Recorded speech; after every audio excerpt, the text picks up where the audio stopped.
Very good morning, student, and welcoming all of you in my organic chemistry concept class. और आज की class में हम लोग बात करेंगे एंटी मार्कोनिकॉफ एडिशन, जिसको हम लोग खरास पेरोक्साइड इफेक्ट भी कहते हैं। तो सबसे पहले समझते हैं कि एंटी मार्कोनिकॉफ एडिशन होता क्या है। एंटी मार्कोनिकॉफ एडिशन में अगर हम अनसिमेट्रिकल अल्कीन को ट्रीट करते हैं HBr के साथ, जो एक हैलोजन एसिड है, in presence of peroxide, तो reverse of Markovnikov addition follow होता है।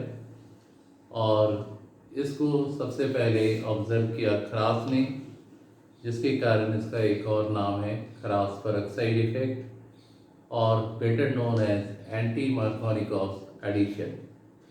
होता क्या है, रिएजेंट का पॉजिटिव पार्ट उस डबल बॉन्ड कार्बन के साथ जाके अटैच्ड होता है जिसके पास less number of hydrogen atom present हो, और नेगेटिव पार्ट उस डबल बॉन्ड कार्बन के साथ जाके अटैच्ड होता है रिएजेंट का जिसके पास ज़्यादा हाइड्रोजन एटम प्रेजेंट हो। HBr के अलावा कोई और हैलोजन एसिड इस रिएक्शन को शो नहीं करता है। HCl और HI दोनों ही इस रिएक्शन को शो नहीं करते हैं।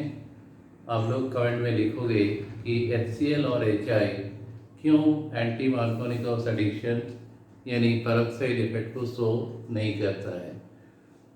तो सबसे पहले यहाँ पर रिएक्शन को देखेंगे। अनसिमेट्रिकल अल्कीन, ये वैसे अल्कीन होते हैं जिसके डबल बॉन्ड कार्बन के साथ unequal number of hydrogen atom present हो।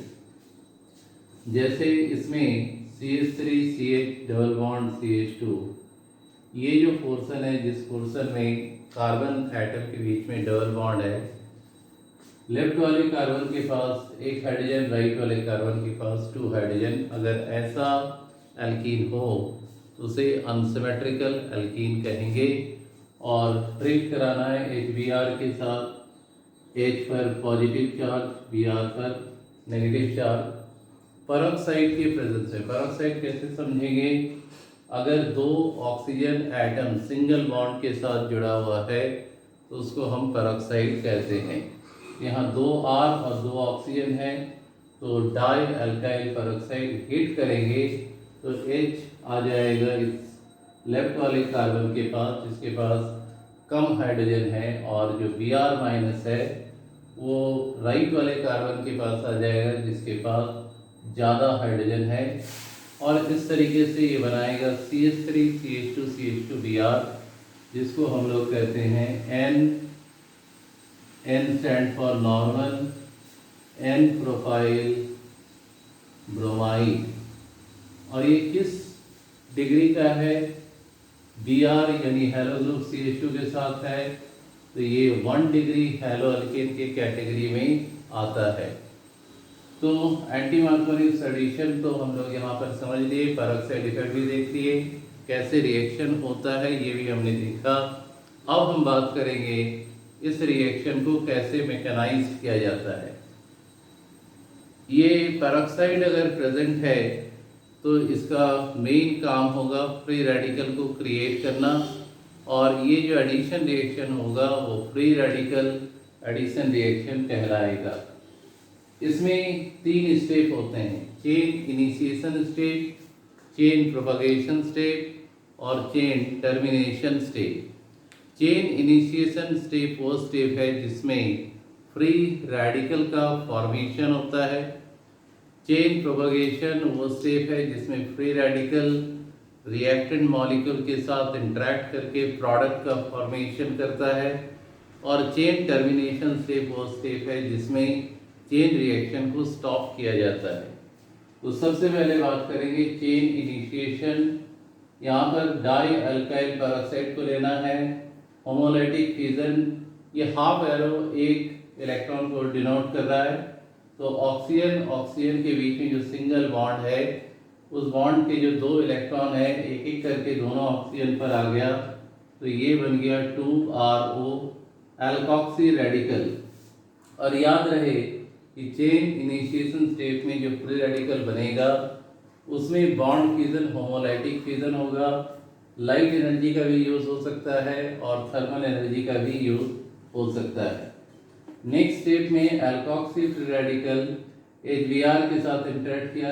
H और Br के बीच का जो बॉन्ड का जो इलेक्ट्रॉन है एक एक करके H और Br पर आया, तो ये एल्कोक्सी वाला इलेक्ट्रॉन H के साथ इंटरेक्ट करके ROH प्लस Br यानी ब्रोमीन फ्री रेडिकल को जनरेट किया।